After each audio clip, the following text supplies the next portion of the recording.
आज के समय में और आज के समय के लोगों के लिए एक बहुत बड़ा उदाहरण है। आज व्यक्ति यूं कहे कुछ भी नहीं करता है, लेकिन अपनी नाम, अपनी प्रशस्ति, अपना परिचय आदि आदि का मोहताज हो जाता है।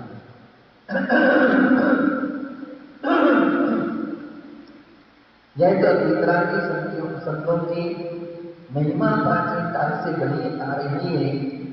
आचार्य अमृतचंद्र महाराज ने पुरुषार्थ ग्रंथ लिखा। लिखने के उपरांत में लिखते कि मैंने कुछ नहीं लिखा, वर्णों से पद बन गए और पद से श्लोक बन गए, श्लोक से ग्रंथ बन गया। मैंने क्या किया? आचार्य कुंद जैसे आचार्य में जिन्होंने कहीं भी किसी भी ग्रंथ में केवल अंतिम एक अनुप्रेक्षा ग्रंथ जो था, भाषानुप्रेक्षा ग्रंथ के अंत में उन्होंने बुद्ध शब्द का प्रयोग किया, बाकी कहीं शब्द का प्रयोग नहीं। ऐसे भीतरागी, वैरागी और किसी भी प्रकार की लोकेशनाथ की अपेक्षा नहीं रखने वाले महान संत हुए। उन्हीं में यह आचार्य भी हुए जिन्होंने अपना नाम कहीं नहीं दिया, लेकिन टीकाकार ने उनके विषय में गुरुदास शब्द का प्रयोग किया कि शायद ऐसा लग रहा है कि टीकाकार को भी उनका नाम ज्ञात नहीं होगा। ऐसा अन्य आचार्यों ने या विद्वानों ने कहा है कि उनको भी शायद नाम मालूम नहीं होगा। अज्ञात रूप में आचार्य रहे कि जिन्होंने यह ग्रंथ की रचना की। यह ग्रंथ कितना प्राचीन है यह भी कुछ भी नहीं कहा जा सकता है, लेकिन टीकाकार ने अपने समय का परिचय देते हुए और केवल अपना नाम अकेला संकेत किया है। गीता की संतों की भीतरात्मा आमतौर पर कभी भी गई है। अन्य लोगों ने हमारे आचार्यों के ग्रंथों में अपना नाम जोड़ दिया और स्तुति देवी के ग्रंथ हमारे द्वारा लिखा गया है। ऐसी साहित्य चोरियां भी विभिन्न प्रकार के अवसरों पर होती रही हैं और कभी ऐसे भी प्रसंग रहे कि एक ही नाम के 2-3-4 महाराज हुए, तो किसी के नाम से किसी के नाम तक की भ्रांतियां भी हुई। उस भ्रांतियों को दूर करने के लिए बाद में प्रशस्ति लिखने की आवश्यकता महसूस हुई। पुराने समय में केवल नाम की प्रशस्ति दी जाती थी। कुंद नाम आचार्य महाराज का नाम दिया जाता था। कालांतर में एक नाम के अनेक साधु हुए तो गुरु का नाम भी देना आवश्यक था। फिर समय काल का भी नाम देना आवश्यकता था। तदनुसार यह ग्रंथ जो है, यद्यपि प्रायश्चित ग्रंथ एक ऐसा ग्रंथ है कि जिसके ऊपर ना तो कोई मुनि महाराज काम कर सकते हैं, सिद्धांत की दृष्टि से ना विद्वान कर सकते हैं, ना आर्यिका महादि कर सकते हैं। ये अधिकार एकमात्र आचार्यों को ही है। लेकिन अभी तक कोई भी आचार्य गण ने ऐसी कोई कलम नहीं उठाई इस विषय में, और मुझे लगा कि विषय अत्यंत महत्वपूर्ण है।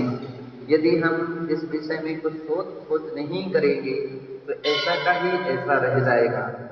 इस ग्रंथ के साथ प्रायश्चित ग्रंथ, बहुत सारे ग्रंथ अपने शास्त्रों में कहे गए हैं।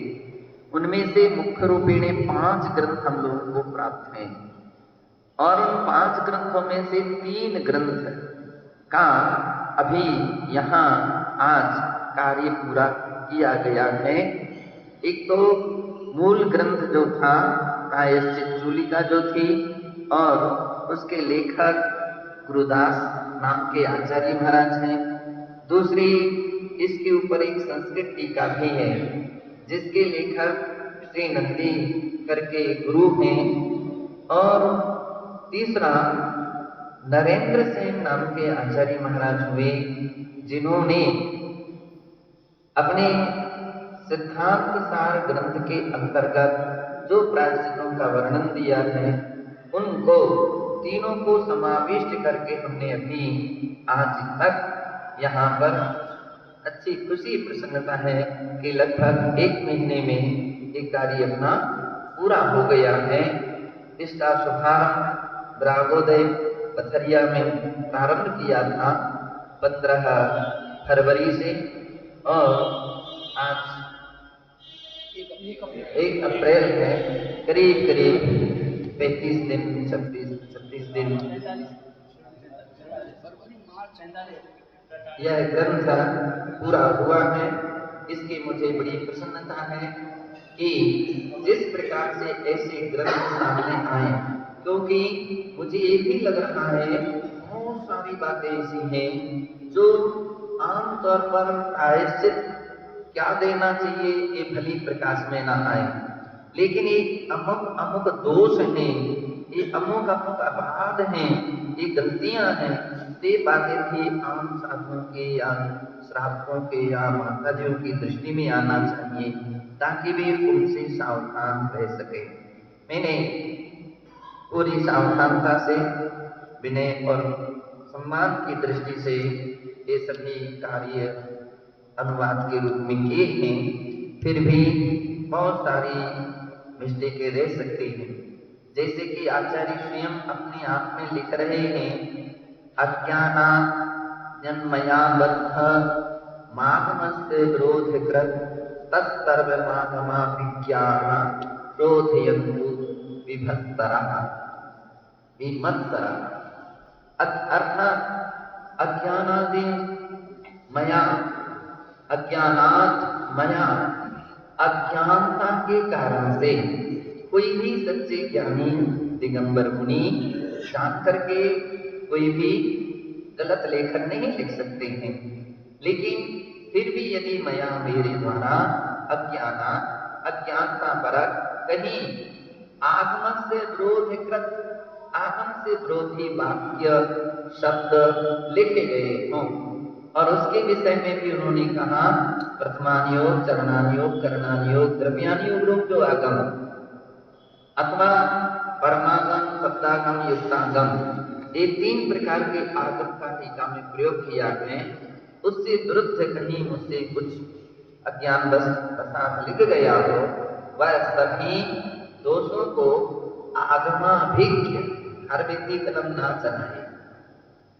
जो आगम के ज्ञाता हैं ऐसे आचार्य महाराज, और वो भी कैसे, तो शब्द का प्रयोग किया गया है विमत्सराः, मत्सर भाव को छोड़ करके, ईर्षा भाव को छोड़ करके क्रोधयन्तु, वे इस ग्रंथ का शोधन भी कर सकते हैं। यह लेखक आचार्य की एक लघुता और महानता भी रही है। आमतौर पर बहुत कुछ लोग ऐसे रहते हैं जो मैंने कह दिया सो बस पत्थर की लकीर है, लेकिन महापुरुष ऐसा कभी नहीं सोचते। हम छद्मस्त हैं, अज्ञानता बसात, प्रमाद बसात, किसी भी क्षयोत्सम की हीनाधिकता के कारण, स्मृति के स्खलन बसात कोई भी अनुचित शब्द लिख गया हो तो उसको सभी शोधन करें, ऐसी बात यहाँ पर कही गई है। हम भी ऐसी पवित्र भावना के साथ माँ सरस्वती जिनवाणी माता के चरणों में, भगवान जिनेन्द्र देव आदिनाथ स्वामी और 24 तीर्थंकर भगवान के चरणों में उसी पवित्र भावना से आज इतने दिनों में किसी भी प्रकार की गलती हुई हो, और हुई क्या हो नहीं हो गई है, बहुत सारी मिस्टेक हो सकती हैं।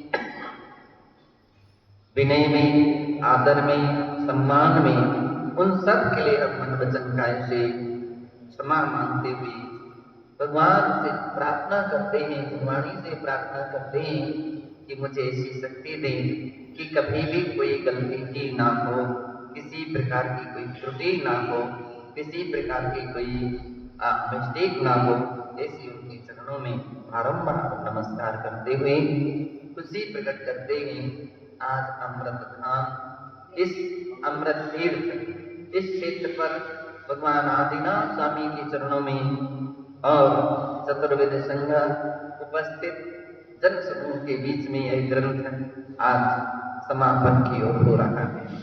लेकिन यह अभी कार्य पूरा नहीं हुआ, केवल 3 ग्रंथों का समापन है। अभी शेष ग्रंथ भी अवशेष हैं जो अनवरत आगे भी चलते रहेंगे। जय बोलिए महावीर भगवान की जय, आदिनाथ भगवान की जय।